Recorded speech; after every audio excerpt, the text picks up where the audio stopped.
In a normal circumstances head should roll, తలకాయలు తెగి పడాలా. Vice chancellor should be asked what is the reason why this kind of a nonsense is happening in Osman university అని చెప్పని అడిగి ఉండాలా. రేవంత్ రెడ్డి గారు vice ఛాన్సలర్ని అడిగినట్టుగా లేదు. వీసీ గారు రిజిస్ట్రార్ని అడగాల, రిజిస్ట్రార్ గారు కంట్రోలర్ ఆఫ్ ఎగ్జామినేషన్స్ని అడగాల, controller of examinations paper set చేసిన అడగాల. ఎవడు ఏం లేకుండా తేలుగుట్టిన దొంగల లెక్క కూర్చొని ఇవాళ పిల్లల జీవితాలతో పరీక్ష అనేటువంటి ఒక దాన్ని ఒక ప్రహసనంగా మార్చేసి ఒక చిల్లర డ్రామా ఇవాళ తెలంగాణ రాష్ట్రంలో విద్యా వ్యవస్థ పట్ల జరుగుతుందనటానికి నిదర్శనం ఇది. సిగ్గిది. Bar council of India has certain strong norms. పరీక్ష ఎట్లుండాలా, పరీక్ష నిర్వహణ ఎట్లుండాలా, పరీక్ష పత్రాల నాణ్యత ఎట్లా ఉండాలా అని చెప్పని బార్ కౌన్సిల్ ఆఫ్ ఇండియాకు కొన్ని రూల్స్ అండ్ రెగ్యులేషన్స్ ఉంటాయి. State council of higher education Balakrishna Reddy గారు ఉన్నారు, ఆయన నాల్సర్లో పనిచేసి వచ్చిన ఆయన. They are expected to monitor the entire thing. ఎవరికి ఏం పట్టింపు లేదు ఈ రాష్ట్రంలో. యథా రాజా తదా ప్రజ. పైన ఉన్న ముఖ్యమంత్రి దోపిడికి, విధ్వంసానికి, అణచివేతకు, దుర్మార్గాలకు ఆయన ప్రియారిటీ ఇస్తుంటే తదా ప్రజ అన్నట్టుగా కింద ఉన్నటువంటి ఒక అధికారులు లేకపోతే ప్రభుత్వ యంత్రాంగం అంతా కూడా ఒక నిర్లక్ష్యంగా బాధ్యతారాహిత్యానికి పాల్పడతా ఉంది. నేను రెండో విషయం మీ దృష్టికి తీసుకొచ్చే ప్రయత్నం చేస్తాను. I humbly request you to kindly pay attention to what I'm going to talk. సమగ్ర శిక్ష అభియాన్ అని ఉంటుంది. బంకర్ బెడ్లు అని చెప్పని కేంద్ర ప్రభుత్వం ఇచ్చేటువంటి ఒక నిధులతో బంకర్ బెడ్లు అని చెప్పని బంకర్ బెడ్స్ను విద్యార్థులకు, గురుకులాల్లో చదువుకునేటువంటి ఒక విద్యార్థులకు బంకర్ బెడ్స్ ఇస్తారు. 60 కోట్ల రూపాయల్లో వచ్చేటువంటి ఒక బంకర్ బెడ్స్ను టెండర్స్ని ఇన్ఫ్లేట్ చేసి 160 కోట్లకు పెంచి పాడుదొబ్బినరు. గాథ కింద పందికొక్కుల లెక్క టెండర్లు దొబ్బిపోయినరు. 100 crores in one tender. 100 crores in one tender. అంటే విద్యాశాఖలో జరుగుతున్నటువంటి ఒక పక్కన పేపర్ల బాధ్యతారాహిత్యం, మరో పక్కన గాథ కింద పందికొక్కుల లెక్క దోచుక తింటా ఉన్నారు. ఒక టెండర్లో నేను ఈ మధ్య 2-3 రోజుల కింద, వారం రోజుల కింద ట్వీట్ కూడా చేసిన. దానిపైన మా పెద్ద సుదర్శన్ రెడ్డి గారు మిగతా వాళ్ళంతా కూడా పెద్ద ఎత్తున పోరాటం చేస్తున్నారు. తేలిగుట్టిన దొంగలు ఒక్కడు మాట్లాడతలేడు దాని మీద. Nobody is talking. ఇనుము డెన్సిటీ, దాని ఏమంటాము, బంకర్ బెడ్ల యొక్క ఇనుము సైజ్ అంటాం కదా, అంతే కదనా, మందం. ఆ మందం తగ్గితే ఏం కావాలన్నా, రేటు తగ్గాలి కదన్నా. వీడు రేటు పెంచిండు.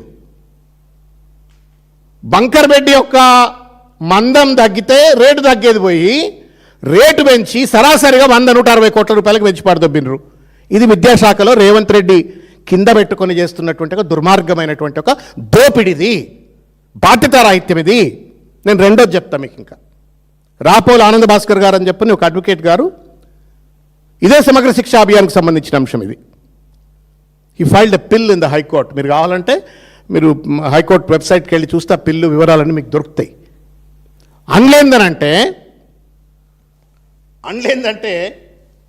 అదో కథ. వొకేషనల్ ట్రైనింగ్ పార్ట్నర్స్ అని చెప్పని ట్రైనింగ్ పార్ట్నర్స్ వాళ్లకు అర్హులుగానటువంటి ఒక సంస్థలన్నింటినీ కూడా, గుజరాత్ లాంటి రాష్ట్రాలలో బ్లాక్ లిస్ట్లో పెట్టినటువంటి ఒక సంస్థలన్నింటినీ కూడా 100 కోట్ల రూపాయల టెండర్లు ఆ సంస్థలకు కట్టబెట్టే ప్రయత్నం చేస్తున్నారు. నేను ఎందుకు ఈ అంశాలన్నీ కూడా మీ దృష్టికి తీసుకొచ్చే ప్రయత్నం చేస్తూ ఉన్నానంటే, ఒక పక్కన పరీక్షలు నిర్వహించరాదు నీకు, మరో పక్కన గాథ కింద పందికొక్కులు లెక్క దోచుక తింటా ఉన్నారు. విద్యార్థుల జీవితాలతో చిలగాటమాడుతుంది. ఎవడబ్బా సొమ్మిది? పరీక్షలు సరిగ్గా నిర్వహించరాకపోతే యూ షుడ్ కండెమ్ దెమ్. ముఖ్యమంత్రి రెడ్డి అలా కలెక్టర్ల సమావేశం పెట్టుకుండట. ఏం దశ దిశ నిర్దేశం చేస్తారు ముఖ్యమంత్రి గారు? మీ శాఖలో జరుగుతున్నటువంటి ఒక దోపిడీ కలెక్టర్లను కూడా నేర్చుకోమని చెప్పి దశ దిశ నిర్దేశం చేస్తారా? ఏం మార్గదర్శకం చేస్తారు కలెక్టర్లకు మీరు? ఇవాళ హరీష్ రావు గారు ట్వీట్ చేసి నేను చూసిన మార్నింగ్, 18 ఎకరాల స్థలంలో ఉన్న గుట్టలను గద్దల లెక్క దోచుకపోతున్నారు అని చెప్పని, మైనింగ్ ఇల్లీగల్ మైనింగ్ ఎట్లా జరుగుతుంది అని చెప్పని హరీష్ రావు గారు ట్వీట్ చేసిండ్రు. మీరు అట్లే చెప్తారా? మేము దోపిడీ చేస్తాం, మీరు కళ్ళు మూసుకొని కూర్చోండి అని చెప్పని కలెక్టర్లకు మార్గదర్శనం చేస్తారా? What nonsense is happening in the state of Telangana? పిల్లల జీవితాలతో చెలగాట మాట పెట్టే ఒక హక్కు ఎక్కడిది నీకు?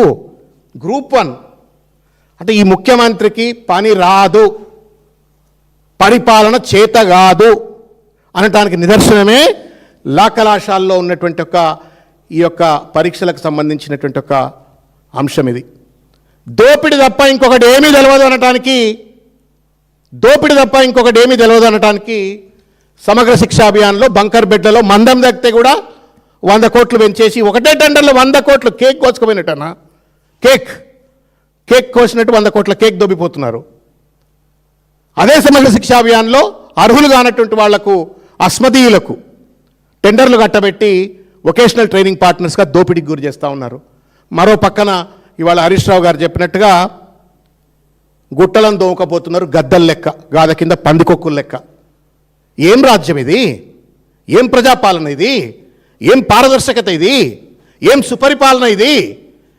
ఎవరిని దోచుకదింటందుకు కోసం మీరు అధికారంలోకి వచ్చినారు? ఏం చెప్పి అధికారంలోకి వచ్చినారు? ఏం చేస్తూ ఉన్నారు మీరు? ఇలా కుక్కలు చింపిన విస్తరణ చేస్తూ ఉన్నారు కదా రాష్ట్రాన్ని. గ్రూప్ 1 ఎగ్జామినేషన్, సరే కోర్టులో గెలిచిన ప్రతి ఒక్కళ్ళు సత్యగురువులు గారు. ఇవాళ కోర్టులో గెలిచినా అని చెప్పని ఆయన సంబరాలు పడుకుంటూ ఆయన అడమైన బట్టిన ఉపన్యాసాలు ఆ విద్యార్థులను ఉద్దేశించి గెలిచినటువంటి వాళ్ళు, ది అపాయింటీస్ గురించి మాట్లాడినారు. వైల్ కీపింగ్ దట్ అసైడ్, వందల తప్పులు, లా పరీక్ష పేపర్లు ఎట్లయితే తప్పులు జరిగినాయో గ్రూప్ 1 ఎగ్జామినేషన్ నిర్వహణలో కూడా వందల తప్పులు. పాపం పిల్లలు కోర్టుకు వెళ్తే పెద్ద అడ్వకేట్లు రోజు ₹1 కోటి, ₹2 కోట్ల ఇచ్చి పెద్ద అడ్వకేట్లను పట్టుకొచ్చి సరే ఆ జడ్జిమెంట్ వచ్చింది, what ever happens will happen. ఇది ఒక దోపిడీ ప్రభుత్వం, ఇది బాధ్యత లేనట్టు ఒక ప్రభుత్వం ఇది. ఎవడన్నా పరిపాలన పైన పట్టున్నదంటే ముఖ్యమంత్రి రేవంత్ రెడ్డి చెప్పాలా సమాధానం, కలెక్టర్ కన్నా చెప్పు నువ్వు. ఆన్ వాట్ గ్రౌండ్ శారదాపీఠం దగ్గర భూములు గుంజుకుంటామని చెప్పని నోటీసులు ఎట్లిస్తావు, గుంజుకోవడానికి బుల్డోజర్ని ఎట్లా పంపుతావు? తెల్లారి పొద్దుగాలనే మళ్ళా హరీష్ రావు గారు పోయిన తర్వాత తప్పైపోయింది అని చెప్పని నువ్వు ఎట్లా రిట్రీట్ అవుతావు? టీ హబ్లో, టీ వర్క్స్లో రిజిస్ట్రేషన్ కార్యాలయాలు పెట్టచ్చు అని చెప్పని జీవోలు ఎట్లిస్తావు? తెల్లారి పొద్దుగాల మొత్తం సిటిజన్స్ అంతా పెద్ద ఎత్తున గగ్గోలు పెట్టంగానే no we made a mistake అని చెప్పని ఎట్లా రిట్రీట్ అవుతావు? పరిపాలన చేస్తున్నావా, పరాచకాలు ఆడుతున్నావా? నీకు పరిపాలన చేత కావట్లేదు అనడానికి ఇది నిదర్శనం. ఇవి పరిపాలన పైన పట్టు లేదనడానికి ఇది నిదర్శనం. ఇది పరిపాలనను రివ్యూ చేసేటువంటి సోయి లేదనడానికి these are all the indications and reflections. ఇవి ఎక్కడ పడితే అక్కడ విచ్చలవిడి దోపిడి అండి, దోపిడి. లగచర్ల విధ్వంసాలు, వెలుగుమట్ట ఖమ్మం విధ్వంసాలు, గాంధీ విగ్రహం పేరు మీద దోపిడీ విధ్వంసం, 5,000 కోట్లతో 1,50,000 కోట్ల రూపాయల ప్రాజెక్ట్ అని చెప్పని అదానికి కట్టబెట్టి అక్కడ దోపిడీ చేయాలా, మళ్ళా ఇండ్లను విధ్వంసానికి గురి చేయాలా? ఏం పాపం ఇది? పండుగ పూట ఇటువంటి ఒక పరుషమైన పదజాలంతో మాట్లాడటానికి నాకు కొంత సంశయం